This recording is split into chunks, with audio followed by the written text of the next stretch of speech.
Quinta-feira, Caroline Borges chegando pra gente, hein?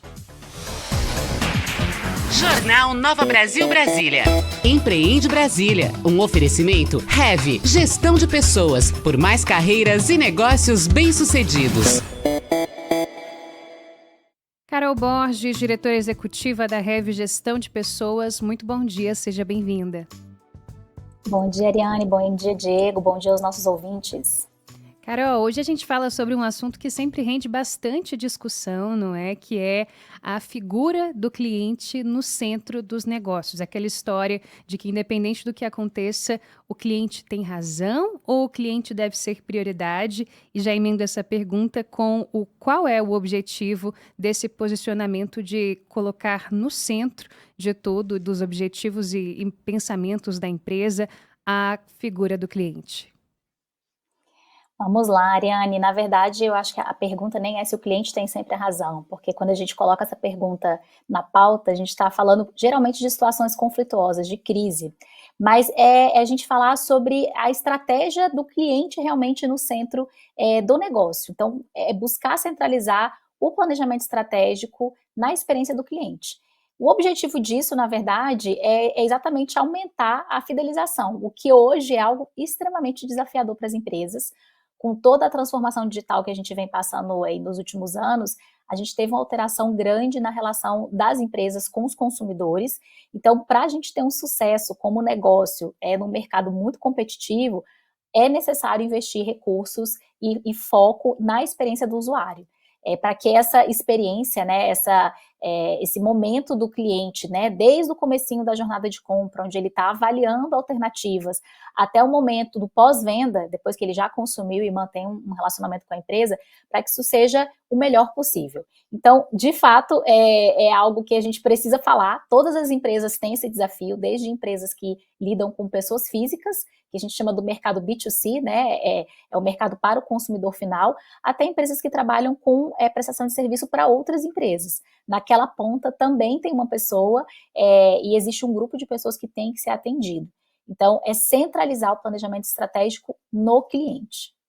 Muito bem, Carol. E hoje, quais que são os desafios que você identifica para que as empresas consigam implementar essa cultura? São dois desafios principais, né? O primeiro é a dificuldade de envolver todos os setores e funcionários da empresa nessa cultura, garantir que cada contato do cliente com a empresa seja realmente satisfatório. É muito comum a gente ouvir do empreendedor: olha, eu penso assim, mas eu não consigo envolver todos os meus colaboradores nessa cultura. Então, desde uma ligação de alguém, né, que liga para reclamar de alguma coisa, e aí a pergunta, né, o cliente tem sempre a razão? Nem sempre ele tem a razão, mas eu vou precisar resolver o problema dele e ele precisa se sentir importante. E até como é que eu vou trabalhar uma avaliação positiva desse cliente, fazer com que ele tenha uma avaliação positiva depois, por exemplo, da resolução desse problema. E um outro desafio é realmente focar o planejamento estratégico na experiência do consumidor. Por quê? Porque quando a gente está desenvolvendo a estratégia do negócio, a gente tem uma ideia de seguir um caminho, como líder, né, como empreendedor, ou por razões financeiras, ou até da própria estratégia, e eu preciso saber adaptar essas minhas necessidades de negócio, né, financeiras e estratégicas, ao que o cliente está procurando. Então, lembrar que esse conceito de centrar a estratégia no consumidor, ele é um conceito centrado a longo prazo, né? Ele é estruturado a longo prazo, e os resultados mais nítidos, eles aparecem depois de um grande período em que eu consigo fidelizar, fortalecer o relacionamento com o cliente. E aí eu já jogo a pergunta para vocês dois aí, Ariane e Diego, vocês conseguem lembrar aí de algum lugar, alguma empresa em que vocês tiveram um bom relacionamento? Foram bem atendidos? Eu tenho, Ariane. Eu já consegui lembrar de um rapidinho aqui, viu, Carol? Uma vez eu estava num hotel em São Paulo e eu estava com o meu tornozelo, rompi o ligamento do tornozelo, viajei de muleta e tal. E aí liguei na recepção do hotel e pedi gelo. Rapidamente chegou um funcionário do hotel. Eu pensei que fosse vir um gelinho dentro de uma sacola de supermercado, Sim, Ariane. amarradinha. Não, veio uma bolsa de gelo decente. Até aí, beleza, fiquei feliz e tal. Quando, para minha surpresa, no dia seguinte o telefone toca do quarto e eu atendi. Eu falei, perguntei para a esposa, tá esperando alguma coisa? Não, atende aí. Aí eu atendi, senhor Diego, pois não, nós estamos ligando para saber se o seu pé melhorou, porque ontem o senhor pediu gelo E a gente tá ligando para saber se você tá melhor, se o gelo de Olha ontem só, melhorou um e se vai gesto precisar mais. simples que faz toda a Eu falei, diferença. não, eu quero morar aqui, pelo amor de Deus. O lance é que a Me diária é um adota. pouquinho cara, mas eu quase morei e fiquei por lá, viu, Carol? Pois é, marca, né? Marca, gente. E a gente leva essas histórias pro resto da vida. Você já teve alguma experiência assim, Ariane? Cara, Carol, eu acho que eu já tive também, assim, de atendimentos em restaurantes, em situações em que a gente até se pergunta, será que eles vão cobrar mais por isso? Será que isso Tá é de dentro, graça? Tá isso tá certo? incluso, né? Eles estão sabendo que a gente não vai pagar por isso, mas não, na realidade não era nada, é só um atendimento diferente. No caso de um restaurante, de repente um chefe, um gerente que se dá o trabalho de sair da sua posição para vir na sua mesa, saber se está tudo bem, se tem alguma crítica, alguma observação, se pode melhorar em algum ponto, e olhar no seu olho ali, enfim, trocar uma ideia com você, isso é muito legal. E agora que eu estou pessoalmente num processo de organização de casamento, isso também faz toda a diferença, porque eu já cansei de não fechar contratos que eu queria, eu com meu noivo, porque a gente foi mal atendido ou porque a gente percebeu que as pessoas parecia que não faziam questão. É como se a gente estivesse pedindo um favor e não fosse pagar pelo serviço em Virou uma algumas indústria situações, né? sinistra, a indústria do casamento, eles vão fazendo Exato. tratorando Ao ali, né? passo em que outras, muitas vezes, até cobram um pouco a mais, mas te atendem tão bem e te explicam o porquê daquele valor e fazem questão de perguntar como que dá para fazer, como que pode melhorar, mas e se você ganhar isso, e se a gente pagar daquele jeito ou de outro? E aí você acaba optando por pessoas que te atendem bem mais do que aquelas que de repente você idealizou no começo e que na hora você se frustrou com um contato que não foi legal, Carol. Acho que é mais comum do que parece tudo isso, né? E vocês estão trazendo dois exemplos que é uma super dica para o empreendedor que está nos escutando. Essa personalização, essa customização, ela aumenta a chance de tornar aquele contato um negócio, né? Então, a taxa de conversão que a gente chama em vendas. Então, eu consegui customizar, entender de fato qual é a necessidade do meu cliente, desde aí do pé machucado, Diego, até a necessidade, às vezes, de uma condição específica, ou de pagamento, ou de inclusão de um bônus, né, como a Ariane está falando aí, uma construção de um planejamento aí, de um casamento, isso faz muita diferença. Então, o customizar, ele aumenta as chances, inclusive no comércio online, a gente pode observar várias estratégias nesse sentido, né? Fui comprar material escolar também recentemente para os meus filhos, e aí, claro, né, eles querem a carinha deles em algumas coisas, um nome impresso. Então, até online a gente consegue observar estratégias de personalização que aumentam muito as chances de conversão da estratégia em venda. Carol, você falou sobre a customização, mas o que mais de dica a gente pode dar para quem nos ouve quando a gente pensa numa criação de cultura em que o cliente está no centro do negócio?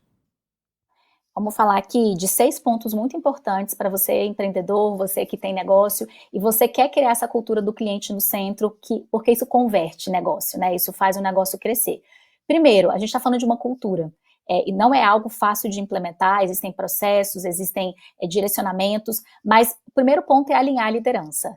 Você, como líder do negócio, e todos os líderes que estão no negócio precisam valorizar a experiência do cliente. Então, você precisa contar com lideranças, tomadores de decisão, que também tenham esse pensamento. Um outro ponto importante, é claro, é entender o seu cliente. É não achar que todo mundo quer a mesma coisa ou que o produto está embalado e o cliente vai comprar daquele jeitinho que está na prateleira.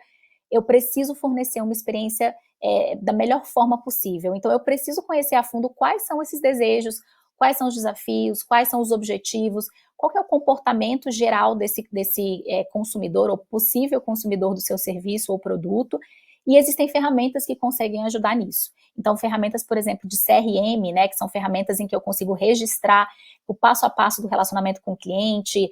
Não tenho, você consegue resolver isso, às vezes, com arquivos em que você consiga ir registrando, num primeiro momento de início de negócio, qual que está sendo a jornada daquele colaborador com você. Uma ligação, um problema que ele teve, uma situação em que ele elogiou, o que foi importante para ele naquele momento. Então, entender o cliente é muito importante. Investir em canais de relacionamento. O cliente, ele tem, às vezes, canais distintos. Alguns eu vou conseguir me conectar pelo digital, outros eu vou precisar utilizar, por exemplo, canais digitais diferentes, inclusive, né? Hoje, todo mundo, né, tá no digital, mas é o WhatsApp, eu vou usar e-mail, funciona ainda. Que rede social ou profissional eu preciso usar para chegar nesse consumidor? Um quarto ponto, claro, é um treinamento profundo, né, aos colaboradores. Eles também precisam estar envolvidos nessa concepção. Eles precisam entender o que o cliente quer. E muitas vezes, pessoal que está nos ouvindo, o seu colaborador, ele às vezes não tem a mesma noção e mesma percepção sobre o que o cliente na ponta, né? Ele não vivencia aquilo que o cliente na ponta quer.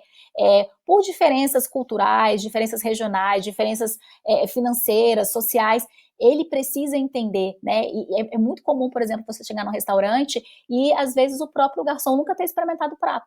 Como é que ele vai te explicar aquilo, né? Como é que ele vai te dizer se é bom, se não é, quais são as características? Então, a gente precisa permitir também que a nossa equipe entenda de fato o que está sendo colocado para mercado, tá? O acompanhamento do desempenho da própria empresa. Então, existem alguns indicadores importantes a serem acompanhados. Então, a gente chama, por exemplo, da taxa de churn, ou seja, você perder, né, o cancelamento de serviços ou contratos que são contínuos. Não adianta eu atrair novos clientes se eu não consigo manter os consumidores, os clientes que estão na minha base.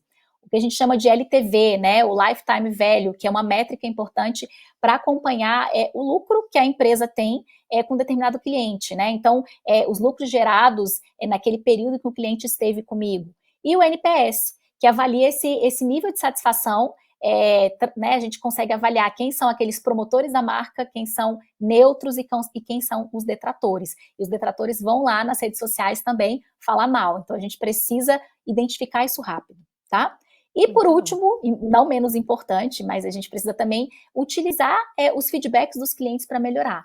Né? Então, eu escutar aquilo, entender se aquilo ali faz sentido, inclusive para eu ter um ganho de estratégia em termos de proposta que eu trago ao mercado. Então, utilizar esses feedbacks para melhorar o processo de atendimento ao cliente. Muito bem, 7h56. Caroline Borges, diretora executiva da Hev Gestão de Pessoas. Valeu demais por hoje, até quinta-feira que vem. Até, pessoal. 7h56, essa foi Caroline Borges, do Empreende Brasília. Jornal Nova Brasil Brasília. Empreende Brasília, um oferecimento Hev Gestão de Pessoas, por mais carreiras e negócios bem-sucedidos.